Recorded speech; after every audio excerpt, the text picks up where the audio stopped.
கேது பகவானாக வீற்றிருக்கும் கெருகம்பாக்கம் நீலகண்டேஸ்வரர் சென்னையை அடுத்துள்ள போரூருக்கு அருகில் இருக்கிறது கெருகம்பாக்கம் என்ற ஊர். இங்கு ஆதிகாமாட்சி உடனாய திரு நீலகண்டேஸ்வரர் கோவில் அமைந்துள்ளது. சென்னையில் அமைந்துள்ள நவக்கிரக தலங்களில் இது கேது பரிகார தலமாகும். எனவே இதனை வடக்கில் பெரும்பள்ளம் என்று அழைக்கிறார்கள். கேது பகவான் ஜோதிட சாஸ்திரப்படி ஞானக்காரகன் என்று போற்றப்படுகிறார். எந்த ஒரு குறிக்கோளும் இல்லாது வாழ்பவர்கள் கேதுவின் அருளால் சட்டென்று ஞான பாதைக்கு திரும்புவார்கள். ஒருவரின் ஜாதகத்தில் கேதுவின் நிலை சரியில்லை என்றால் அந்த நபர் எந்த ஒரு காரியத்தை தொடங்கினாலும் அது அவ்வளவு எளிதில் வெற்றியே அடையாது.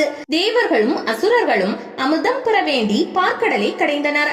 அப்போது வலி மிகுதியால் வாசுகி பாம்பானது நஞ்சை கக்கியது. அதே நேரம் பார்க்கடலில் இருந்தும் நஞ்சு உருவானது.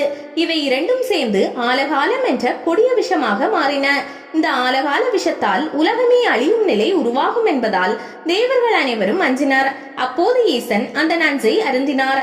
இதனால் பதறிப்போன பார்வதி தேவி அந்த நஞ்சு இறைவனின் உடலில் இறங்காதபடி அவரது கண்டத்தை இறுக பற்றினார்.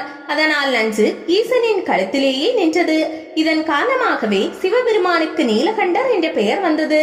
அந்த நீலகண்டேஸ்வரரின் திருநாமத்தோடு அமைந்த ஆலயம்தான் கெருகம்பாக்கத்தில் உள்ள ஆதி காமாட்சி சமேத திரு நீலகண்டேஸ்வரர் கோவிலாகும். தெற்கு திசை நோக்கி அமைந்துள்ளது இந்த திருக்கோவில். கருவறையில் ஈசன் திரு நீலகண்டேஸ்வரராக லிங்க ரூபத்தில் கிழக்கு திசை நோக்கி அருள்பாலிக்கிறார். அவருக்கு எதிரே நந்திகேஸ்வரர் வீற்றிருக்கிறார்.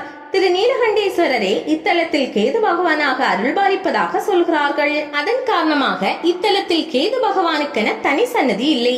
கருவறையில் உள்ள சிவலிங்கத்தின் பானமானது பாம்பினுடைய தலையாகவும் ஆவுடையார் சுற்று பாம்பின் உடல் பகுதியாகவும் அடிப்பாகம் பாம்பின் வால் பகுதியாகவும் பாவிக்கப்படுகிறது. இவ்வாறே அம்பாள் ஆதி காமாட்சி என்ற திருநாமத்துடன் தெற்கு நோக்கி அருள்கிறார்.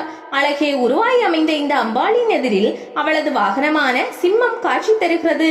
விநாயக பெருமான் சங்கடகர கணபதி என்ற திருநாமத்தோடு தனி சன்னதியில் அருள்கிறார். அம்பாள் சன்னதிக்கு அருகில் காலபைரவருக்கும் தனி சன்னதி இருக்கிறது. தவிர சண்டிகேஸ்வரர், சூரியன், சந்திரன் ஆகியோரும் பக்தர்களுக்கு காட்சி தருகிறார்கள். இவ்வாலயத்தின் முன்மண்டப தூண்களில் கேது பகவான், பைரவர் உள்ளிட்ட பல தெய்வங்களின் புடைப்பு சிற்பங்கள் வடிக்கப்பட்டுள்ளன. வெளி சுற்றில் நாகராஜ சன்னதி உள்ளது. இச்சன்னதியில் இரு நாகங்கள் பின்னி பிணைந்த நிலையில் நடுவில் காளிங்க நத்தன கண்ணன் அருள்பாலிக்கிறார். சிவனுக்கும் நந்திக்கும் நடுவில் உள்ள விதானத்தில் சூரியனை கேது பகவான் விழுங்குவது போன்ற சிற்பம் அமைக்கப்பட்டுள்ளது. இதற்கு நேர்கீழே நின்றபடி ஈசனையும் அம்பாளையும் மனமுருக வேண்டிக் கொண்டால் கேதுவின் கெடுபலன்கள் விலகும் என்பது ஐதீகம். இத்தலத்தின் தலவிருஷமாக வில்வ மரம் இருக்கிறது. இந்த ஆலயத்திற்கு தீர்த்தம் இல்லை. சிவ தலங்களுக்கே உரிய அனைத்து உற்சவங்களும் இங்கே வெகு விமர்சையாக கொண்டாடப்படுகின்றன. குறிப்பாக சிவராத்திரி, ராகு கேது பெயர்ச்சி, பிரதோஷம், பௌர்ணமி, காலபைரவருக்கு தேய்பிறை அஷ்டமி, விநாயகருக்கு சங்கடகர சதுர்த்தி, பங்குனி உத்திரம் என்ற அம்பாளுக்கு பூச்சொரிதல் முதலான பல உற்சவங்கள் இத்தலத்தில் நடைபெறுகின்றன.